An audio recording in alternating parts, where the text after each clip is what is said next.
محرم کا مہینہ سب سے مقدم مہینہ ہے، اور اس کے بارے میں حدیث میں آتا ہے کہ رسول کریم صلی اللہ علیہ وسلم نے 10 تاریخ کو روزہ رکھنے کا حکم دیا تھا۔ شروع میں جب تک رمضان کے روزے فرض نہیں تھے اس وقت تک یہ عاشورہ یعنی 10 محرم کا روزہ فرض کر دیا گیا تھا۔ جس طرح رمضان کے روزے فرض ہیں، عاشورہ کا روزہ بھی فرض ہے۔ لیکن بعد میں جب رمضان کا حکم آ گیا اور رمضان کے روزے فرض کر دیے گئے تو عاشورہ کی فرضیت ختم کر دی گئی، اب فرض نہیں ہے، لیکن اس کو باعث اجر، باعث فضیلت، باعث ثواب قرار دیا گیا، یہاں تک کہ ایک حدیث میں رسول کریم سرور دو عالم صلی اللہ علیہ وسلم نے فرمایا کہ 10 تاریخ کا جو یہ روزہ ہے 10 محرم کا، اس کے بارے میں مجھے اللہ تعالیٰ کی رحمت سے امید یہ ہے کہ جو شخص یہ 10 تاریخ کا روزہ رکھے تو اللہ تبارک و تعالیٰ اس کے 1 سال کے گناہوں کا کفارہ کر دیتے ہیں، 1 سال کے گناہوں کا کفارہ کرتے ہیں۔ یہاں میں بتا دوں کہ جن جن اعمال کے لیے یہ فرمایا جاتا ہے کہ یہ گناہوں کا کفارہ کر دیتے ہیں، اس سے مراد صغیرہ گناہ ہے۔ کبیرہ گناہ کا قاعدہ یہ ہے کہ بغیر توبہ کے معاف نہیں ہوتے، اور حقوق العباد، بندوں کے جو حقوق ہیں وہ صرف توبہ سے بھی معاف نہیں ہوتے، اور ان اعمال سے بھی معاف نہیں ہوتے جب تک کہ صاحب حق کو اس کا حق ادا نہ کر دیا جائے، حقدار کو اس کا حق نہ پہنچا دیا جائے، یا وہ خوشی سے، خوش دلی سے معاف نہ کر دے، اس وقت تک وہ معاف نہیں ہوتا۔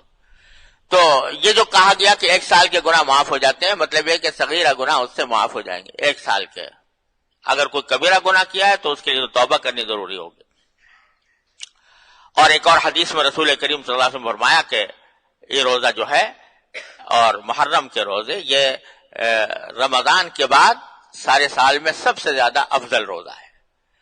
اس لیے یہ ایک اہم بات ہے۔ اور بعض روایات سے یہ معلوم ہوتا ہے کہ نبی کریم صلی اللہ علیہ وسلم جب مدینہ منورہ تشریف لائے تو دیکھا کہ وہاں کے یہودی جو ہیں وہ عاشورہ کے دن روزہ رکھتے ہیں، 10 محرم کو، یہودی بھی۔ آپ نے پوچھا کہ بھئی کیوں رکھتے ہو تم 10 تاریخ کو روزہ کیوں رکھتے ہو؟ تو انہوں نے جواب میں یہ کہا کہ یہ 10 محرم وہ تاریخ ہے جس میں اللہ تبارک و تعالیٰ نے حضرت موسیٰ علیہ السلام کو فرعون سے نجات بخشی تھی، اور یہی تاریخ ہے جس میں فرعون بحر احمر میں غرق ہوا، اور اسی تاریخ میں حضرت موسیٰ علیہ السلام کو فرعون سے نجات ملی، اور پھر وہ اپنی قوم کو لے کر صحرائے سینا کی طرف روانہ ہوئے۔ تو چونکہ فرعون غرق ہوا اور نبی حضرت موسیٰ علیہ السلام کو آزادی اور فرعون کی غلامی سے بنی اسرائیل کو آزادی ملی، اس کی خوشی میں ہم اس روز روزہ رکھتے ہیں۔ تو نبی کریم صلی اللہ علیہ وسلم نے فرمایا کہ بھئی موسیٰ علیہ السلام کو جو فرعون سے نجات ملی یہ تو ہمارے نزدیک بھی بہت بڑا اہم واقعہ تھا، لہذا ہم بھی روزہ رکھیں گے۔ صحابہ کرام کو آپ نے روزے کا حکم دیا، اور پھر بعد میں اللہ تبارک و تعالیٰ نے اس کو فرض کر دیا ان دنوں میں۔ تو اس سے معلوم ہوتا ہے کہ عاشورہ میں یہ بھی واقعہ عاشورہ سے وابستہ ہے کہ موسیٰ علیہ السلام کو اللہ تعالیٰ نے فرعون سے نجات عطا فرمائی تھی۔ بعض اور باتیں بھی مشہور ہیں لوگوں میں کہ یہ وہی دن ہے جس میں حضرت ابراہیم علیہ السلام کو آگ میں ڈالا گیا تھا اور آپ اس میں سے صحیح سالم نکل آئے تھے، یہ وہی دن ہے جس میں حضرت آدم علیہ السلام کو زمین پر اتارا گیا، یہ وہی دن ہے جس میں نوح علیہ السلام کی کشتی جو ہے وہ طوفان سے نجات پا کر کسی پہاڑ پر آ کر ٹک گئی۔ یہ باتیں لوگوں میں مشہور ہیں، مگر اس کی کوئی مستند بنیاد نہیں ہے، کوئی مستند روایت نہیں ہے کہ جس سے یہ باتیں معلوم ہوتی ہوں، ایسے لوگوں میں مشہور ہو گئی ہیں۔ لیکن یہ بات صحیح ہے کہ حضرت موسیٰ علیہ السلام کو اس تاریخ میں اللہ تبارک و تعالیٰ نے فرعون سے نجات دی تھی۔ بہرحال نبی کریم صلی اللہ علیہ وسلم نے یہ حکم دیا کہ روزہ رکھو، اور پھر اللہ تبارک و تعالیٰ نے اس کو فرض کر دیا۔ بعد میں پھر فرضیت ختم ہو گئی، لیکن اس کی سنیت اور اس کا استحباب اور اس کا باعث ثواب ہونا یہ باقی رہا، اور یہ قیامت تک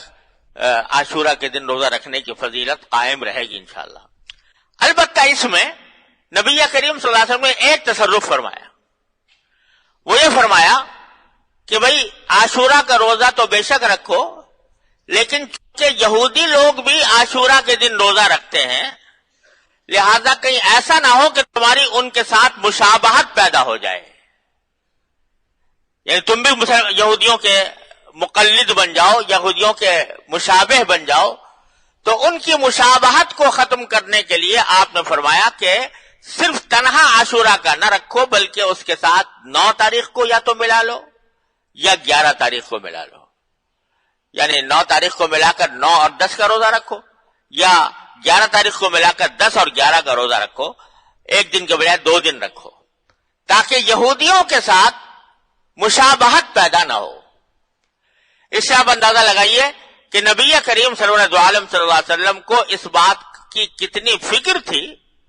کہ کسی خیر کے کام میں بھی، بھلائی کے کام میں بھی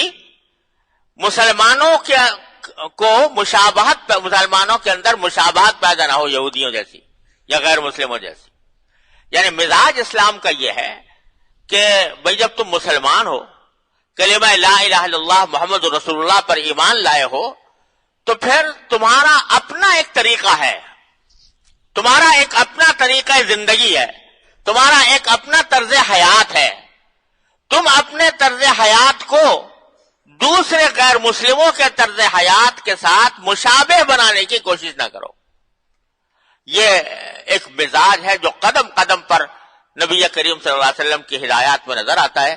اس میں یہ بات بھی ہے، تاکہ مسلمان ہونے کی حیثیت سے پہچانا جائے کہ ہاں یہ مسلمان ہے، اور ایسا نہ ہو کہ پتہ ہی نہ چلے جیسے اور غیر مسلم ہیں اور یہودی ہیں اور نصرانی ہیں، ایسے ہی مسلمان بھی ہے، کوئی فرق اس کے انداز میں، اس کے ادا میں، اس کے اخلاق میں، اس کے معاملات میں، اس کے لباس پوشاک میں کوئی فرق نظر نہ آئے، یہ اسلام کو پسند نہیں۔ تو یہاں تک کہ روزہ رکھنے میں بھی، روزہ رکھنا تو ایک عبادت ہے، اچھا کام ہے، لیکن اس میں یہودیوں کی مشابہت کو آپ نے پسند نہیں فرمایا، بلکہ 2 دن رکھنے کا فرمایا تاکہ ان کے ساتھ التباس اور مشابہت پیدا نہ ہو۔ تو اب بھی اگر اسی وجہ سے حکم یہ ہے کہ بہتر یہ ہے کہ جب آدمی روزہ رکھے تو 9 یا 11 کو ساتھ ملا کر 2 دن رکھے، لیکن اگر کوئی شخص فرض کرو نہیں رکھ سکا 9 تاریخ کو اور 11 تاریخ کو بھی رکھنے کا موقع نہیں ہے، صرف تنہائی روزہ رکھ لے عاشورہ کا، تو یہ بھی کوئی گناہ نہیں ہے، یہ بھی کوئی حرام نہیں ہے۔ بہتر یہ ہے، افضل یہ ہے کہ اس کے ساتھ ایک روزہ ملا کر رکھے۔